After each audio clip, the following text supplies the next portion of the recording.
திரு மதிவாணன், உங்களிடமிருந்தே ஆரம்பிக்கிறேன். இது எப்படி ஒரு 14 துறைகளுக்கான புதிய அறிவிப்பு? ஏற்கனவே ஒரு 505 வாக்குறுதிகள் 2021 ஆட்சிக்கு வரும்போது கொடுத்தது.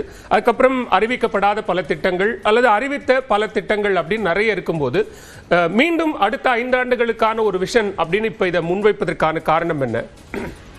இல்லை, நாங்கள் 2021 இந்த ஆட்சிக்கு வரும்போது தமிழ்நாட்டுடைய நிதி நிலைமையை பற்றி எல்லாருக்கும் வெளிப்படையாக தெரியும். பொருளாதார வளர்ச்சியை பற்றி எல்லாருக்கும் தெரியும். அந்த காலகட்டங்களில் நாங்கள் ஆட்சிக்கு ஏற்றுக்கும் போது தமிழ்நாட்டுடைய பொருளாதார வளர்ச்சி மிகவும் பின்தங்கி இருந்த காலகட்டங்கள். அதில் இருந்து இன்றைக்கி 11.19% பொருளாதார வளர்ச்சியை நாங்கள் கொடுத்துட்டு இன்றைக்கி இந்த வளர்ச்சியை பற்றி நாங்கள் பேசுகிறோம். அடுத்த கட்டத்தை நோக்கி சிந்திக்கிறோம். அதே மாதிரி பார்த்திங்கன்னா தனிநபர் வருமானத்தை 1.90, அதாவது 1,90,000 ரூபாய் உயர்த்திட்டு தான் நாங்கள் அடுத்த வளர்ச்சியை பற்றி பேசுகிறோம். ஸோ இப்போ நாங்கள் சொன்னது எல்லாமே என்னென்னா செஞ்சுட்டு பேசுகிறோம், செய்யாமல் எதையும் நாங்கள் இங்கே பேசலை. ஒன்று.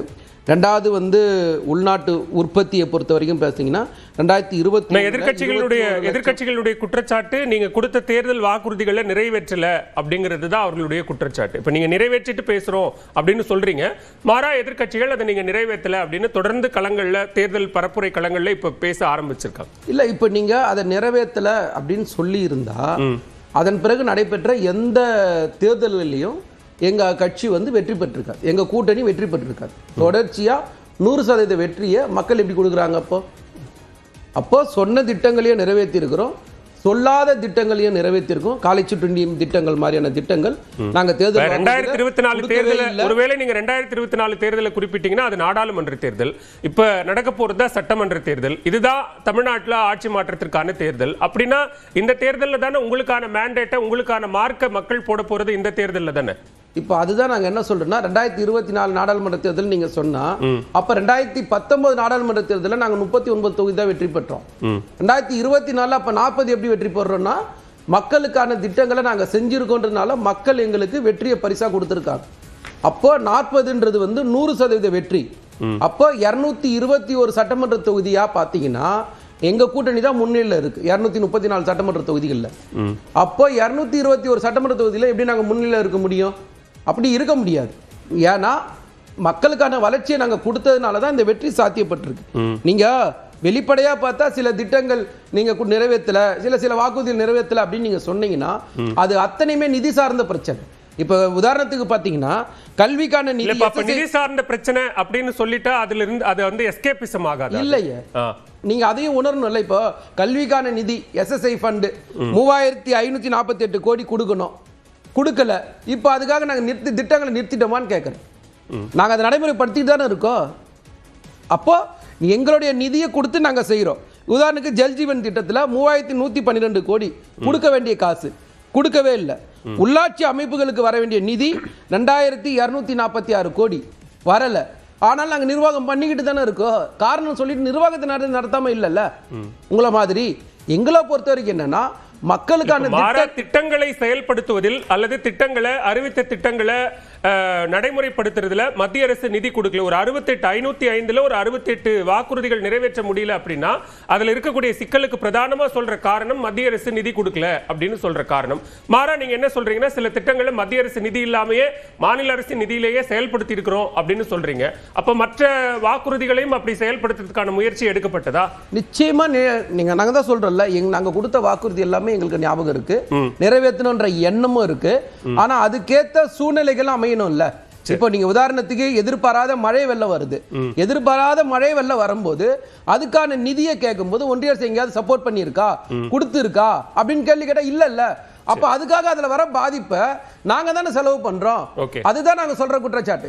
ஒன்றிய பாஜக அரசு எந்த இடத்துலயுமே மாநில அரசாங்கத்துக்கு எந்த வகையிலுமே சப்போர்ட் பண்ணலன்றத பதிவு பண்ண வேண்டிய கட்டாயம் இங்க இருக்கலாம் இல்லையா? முதற்கட்ட பார்வை எடுத்துக்கிறேன், பேசலாம். திரு சத்யன், இப்ப 14 துறைகளுக்கான புதிய அறிவிப்புகள், இதை ஒரு விஷன் 2030 தமிழ்நாடு 2030 அப்படிங்கிற பார்வையில் நிறைய பேரிடம் கனவை சொல்லுங்கள் அப்படிங்கிற பெயர்ல எல்லாத்தையும் கலெக்ட் பண்ணி அதன் அடிப்படையில் உருவாக்கப்பட்ட ஒரு விஷயமாக இது கனவுகள் மெய்ப்படும்னு ஒரு பெயர்ல செயல்படுத்தப்பட்டிருக்கு. இது எப்படி பார்க்கறீங்க? இது சாத்தியமா, சவாலா? மாலை வணக்கம். உங்க ஆடியோ அவுட் கொஞ்சம் இன்க்ரீஸ் பண்ணணும், வால்யூம் ரொம்ப கம்மியா இருக்கு ஆடியோ. ஏன்னா திமுக அவர் பேசினதே பாதி கேட்கல. சரி, அதாவது ஏட்டு சுரக்காய் கறிக்கு உதவாது, அது மாதிரி மு.க. ஸ்டாலினின் விளம்பர சுரக்காய் தமிழ்நாட்டுக்கு உதவாது. இந்த விளம்பரத்திலேயே ஆட்சி நடத்தின ஒரே வரலாறு இந்த ஆட்சிக்கு தான் இருக்கும் போது. எதை எடுத்தாலும் ஒரு பேரை வச்சு ஒரு விளம்பரம் தேடுவதிலேயே குறியா இருந்து அந்த விளம்பரமே இப்ப வந்து அரசாங்க நடவடிக்கை விளம்பரம் ஆயிடுச்சு. இப்போ சாதாரணமா நடக்கக்கூடிய விஷயங்களை கூட சாதனையா பேசுற அளவுக்கு நம்ம அவ்வளவு நிலைக்கு தள்ளப்பட்டிருக்கோம்னு நினைக்கிறேன். மு.க. ஸ்டாலின் அவர்களுக்கு அரசு நிர்வாகம் சாதாரணமா ஒரு விஷயம் நடந்தாலே அது ஒரு பெரிய சாதனை. ஒரு தலைவர் அப்படின்னா ஒரு தொலைநோக்கு பார்வை வேணும், இந்த தொலைநோக்கு பார்வைக்குன திட்டங்கள் வேணும் அப்படின்னு அந்த மாதிரி வகையில அடிப்படையில் இந்த மாதிரி ஏதோ பாக்குறோம் அப்படின்னா இன்னைக்கு சொன்ன விஷயம் எல்லாமே வந்து அன்றாடம் நடக்கக்கூடிய விஷயங்கள். இந்த அறிவிப்பெல்லாம் எப்படி பார்க்கணும்னா, தமிழ்நாட்டு மக்கள் எந்த தடையும் இல்லாமல் மூச்சு விடுவார்கள் அப்படின்னு ஒரு அறிவிப்பு அப்படி கொடுக்கலாம். இந்த அறிவிப்புலாம் அப்படிதான் கொடுக்கணும். தமிழ்நாட்டு மக்கள் தினமும் 2 வேளை சாப்பிடுவார்கள், 3 வேளை சாப்பிடுவார்கள். தமிழ்நாடு மக்கள் தினமும் தூங்குவார்கள். தமிழ்நாடு மக்கள் தினமும் வேலைக்கு போவார்கள். இப்படிதான் இருக்கு, விளம்பர அறிவிப்பா தான் இருக்கு. திருச்சி நினைக்கிறேன் 2021 எதிர்கட்சி தலைவரா திருச்சியில வந்து ஒரு தேர்தல் பரப்புரையில சொன்னாரு, நான் வந்து ஒரு 5 மினிஸ்ட்ரி எடுத்து ஒரு 10 ஆண்டு தொலைநோக்கு திட்டத்தை கொடுக்க போறேன்னு. அது அப்படியே முடிஞ்சு. அதுக்கப்புறம் என்னாச்சுன்னு தெரியல. இப்ப அடுத்து 2030க்கு போயிருக்காரு. இவர் சொல்லக்கூடிய சில தரவுகள் எல்லாம் எடப்பாடியார் செயல் வடிவமாக காமிச்சிட்டு போயிருக்காருன்னு கூட அவருக்கு தெரியல பாருங்க. கடந்த காலங்கள்ல மறைந்த அதிமுக தலைவர் முன்னாள் முதலமைச்சர் ஜெயலலிதா அவர்களும் இதே மாதிரி விஷன் 2020 அப்படிங்கிற ஒரு பார்வையை முன்வைத்திருந்தார். அதிலும் இதே மாதிரியான மாநிலத்திற்கு தேவையான பல்வேறு நலத்திட்டங்கள் அல்லது துறை சார்ந்த திட்டங்களை உள்ளடக்கிய ஒரு பார்வை தானே அதிலே இருந்தது. கிட்டத்தட்ட அதே மாதிரி தானே இந்த 2030ங்கிற விஷயம், தமிழ்நாடு 2030ங்கிறதும் அதே மாதிரி தானே இருக்கு. நீங்க இப்போ வந்து விஷன் 2023 ஒப்பிடுது வந்து சரியா இருக்குமான்னு தெரியல. அதுல கொடுக்கப்பட்டிருக்கூடிய தரவுகள் என்ன அப்படிங்கிறதுக்கு அதுக்கு எதெல்லாம் அடைஞ்சிருக்கும் அப்படின்னு ஒரு 2 குறிப்பு கூட என்னால சொல்ல முடியும். 2011 ஆட்சி கட்டில ஏறும்போது வறுமை கோட்டில் கீழ் தமிழ்நாட்டில் இருந்தவங்களோட சதவீதம் வந்து 13%. நாங்க ஆட்சி விட்டு போகும்போது 3%. 2021 இது வரைக்கும் அந்த 3% அப்படியே தான் இருக்கு. இந்த திமுக திராவிட மாடல் ஆட்சியில அது 1% மாத்தின வரலாறுல இல்ல. தனிநபர் வருமானம் ஆட்சி கட்டில நாங்க அமரும்போது 1,40,000 ரூபாய், முடிச்சுட்டு போகும்போது 2,70,000 ரூபாய். ஏறக்குறைய அப்படியே இரட்டை பார்க்கணும், 100% ஜம்ப். இங்க 2,40 இருந்து 3,60 தான் வந்திருக்குது. 2,40 2,70 இருந்து நேரடா 5 லட்சம் அப்படி போல. இவர்கள் கொடுக்கக்கூடிய தரவுகள் எல்லாமே ஃபஜ்டு டேட்டான்னு சொல்ற போலி தரவுகள் எல்லாமே. எதுலயுமே வந்து ஒரு உண்மை தன்மை இல்லை, ஒரு நம்பா தன்மை இல்லை, ஒரு வெளிப்படை தன்மை இல்லை. எல்லாமே இது செய்யப்படும், நடத்தப்படும்.